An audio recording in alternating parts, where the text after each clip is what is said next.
Sorry ass DJ.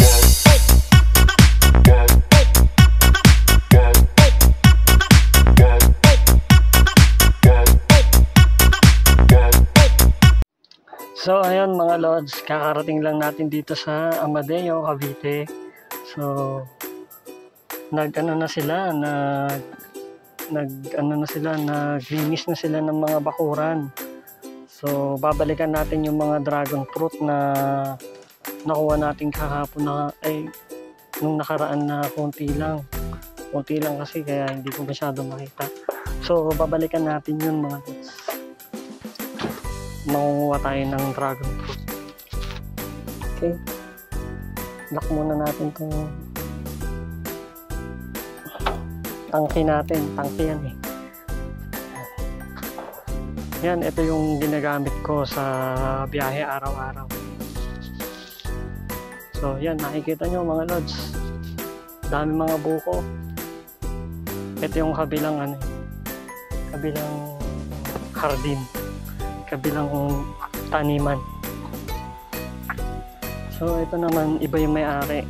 So pinibenta na rin yata yan ang pagkakaalam ko, pero hindi ko alam kung natuloy ba yung bentahan dyan. Yan, maraming puno ng rambutan. So makikita nyo mga lods, yun o. Yan, may mga rambutan pa sa taas. Rambutan. Diyan din kami kumuha nung nakaraan ng rambutan. So tara, punta na tayo sa sa kuhaan ng dragon fruit. Ihaharap ko lang yung camera natin. So ayan na nga, si kuya tagay na.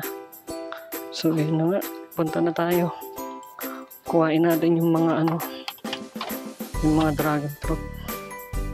So ayan na, naglinis na sila dito. So mas marami na tayo makukuha.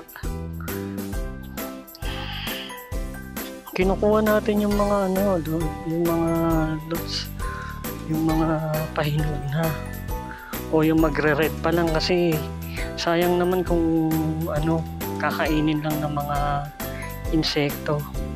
Papabayaan na rin kasi to dahil gagawin tong basketball court.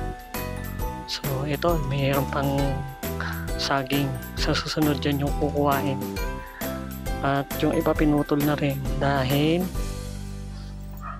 may nakuhaan na ng bunga. So makikita nyo yan, ililinis na kasi to.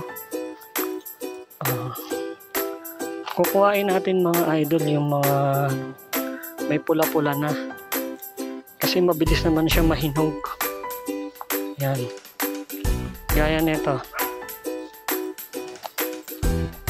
So sa Wednesday, gaya nito, yung mga ganito nakuha natin.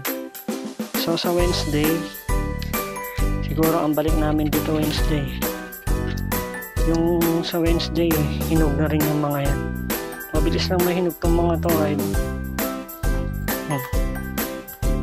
So ito pa, hindi pa pwede kasi lang, ang kinukuha ko lang yung medyo may pula-pula na, para sure na mabilis lang kasi mahinog yung mga yan. So dito ako lumubog nung nakaraan kasi ang lalim-lalim ng damo. So yan, ito. Oh, kasi hindi pa pwede. Sa Wednesday, balikan natin yan. At marami tayong makukuha. Sa ngayon, kukuhain ko lang yung may mga kulay-kulay pink, kasi sayang pagka kakainin na ng insekto. So ito, pwede na yun sa Wednesday. Kukuhain natin sa Wednesday. Pagbalik natin ng Wednesday, panigurado hinog na yan. Pwede nang pitasin. Yun, katulad nun, oh. Kulay pink na siya, di ba? Kita nyo? Kulay pink na siya. Titingnan natin, baka mamaya kinain na ng insekto. So, kaya kailangan nating agapan. Kailangan natin kuhain.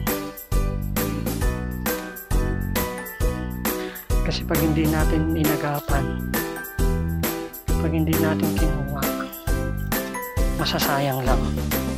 So, lapag muna natin. Ito. Huhugasan naman yan eh. Huhugasan natin yan. Tapos doon na natin papahinugin sa bahay. So, yan. Yan, gaya nito. Gaya nito, papakita ko sa inyo mga idol. Yan. Yan o. Yan, ganyan. Nakain na ng insekto. So, kailangan nating agapan para hindi naman masayang yung prutas. Makakain natin din yan. So, yan. Tamang ikot pa tayo. Kuhain natin lahat ng mapula-pula. Namumula na. Ito, gaya nito. Yan. Kakainin lang siya ng bulok. So, kailangan natin agapan. Diba?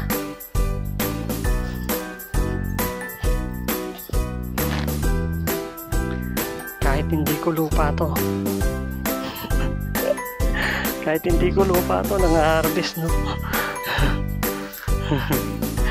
Sayang naman kasi. Kung iba lang din yung makikinabang. Kung insekto lang, kuhain na natin. So, ito. Pwede na siya. Diba? Napakaliit lang pero masarap yan. Matamis-tamis. Yan. Ayun o, tingnan mo, ang dami, may langgam na. Kailangan lang natin siyang kuhain para hindi lang langgam yung yung makinabang. Kami rin kakain ng dragon fruit. Yan. So, yan. Kuha tayo ng plastic mamaya. So, yan. Ito pa.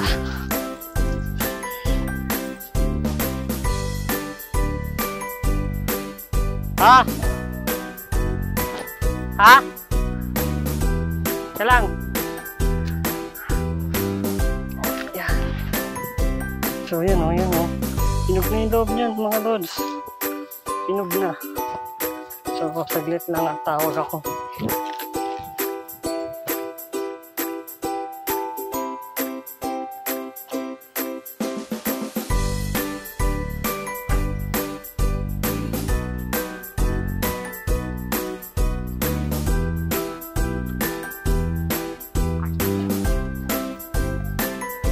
Sorry, wait lang. Kukuhain ako. Ano kaya ito?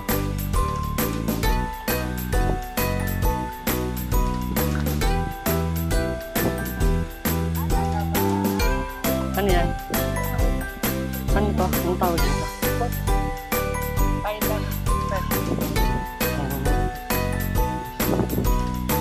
So, ito mga lods. Meron binigay sa amin. Ang tawag daw dito ay Thailand Pechay. Yan.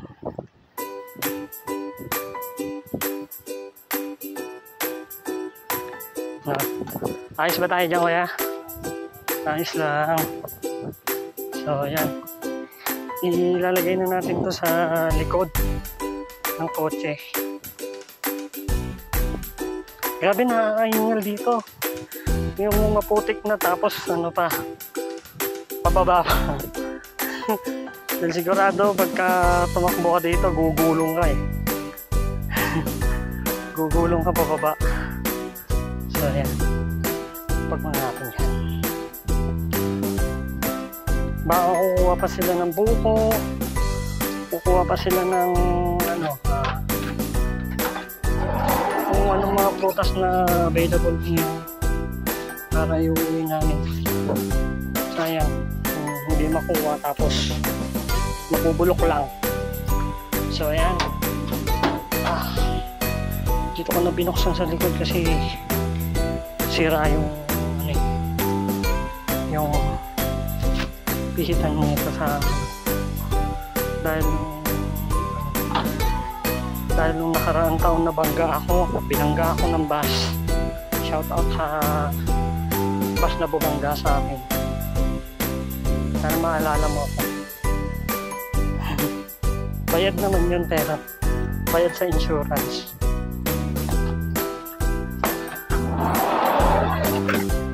So yan, tuloy na natin yung ginagawa natin yung pangunguha ng dragon fruit.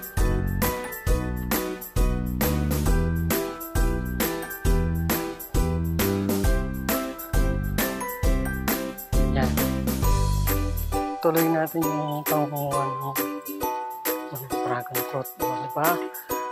Dati ang daming mga nakatayo dyan na poste, tapos puro dragon fruit yan unang punta namin dito. Tapos sobrang masukal. Dati natatakot pa ako na namunta kasi iniisip ko baka maraming ahas, maraming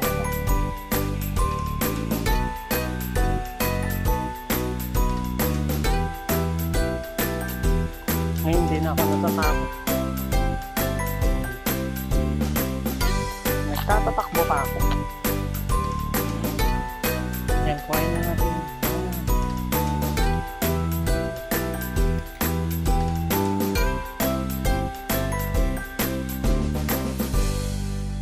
Yan o, mayroon pa saging.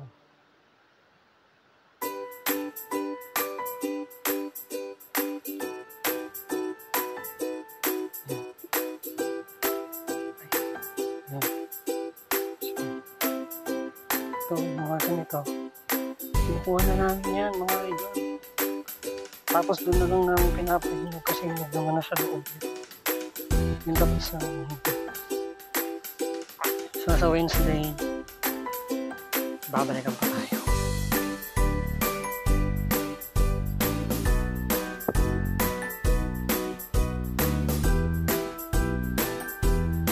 Mabilis lang din yan, mga lods.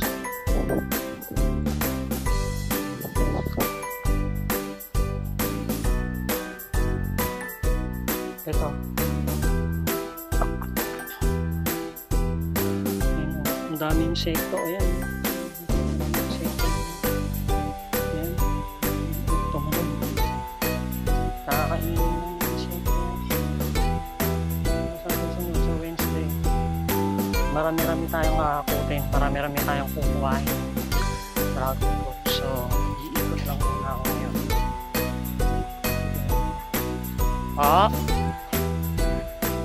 Andyan po.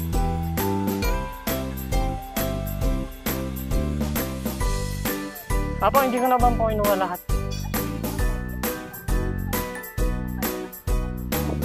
Ito na po yun. Pero meron pa pong iba. Meron pa pong iba. Apo. Yan. Apo.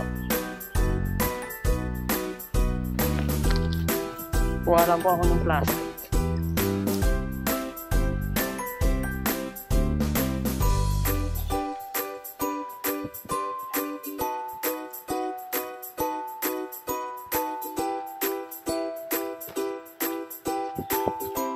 So yan mga idol, hanggang dito na lang muna tayo at kailangan ko pang alis na kami para sinulit lang namin yung site tapos kinuha yung mga putas.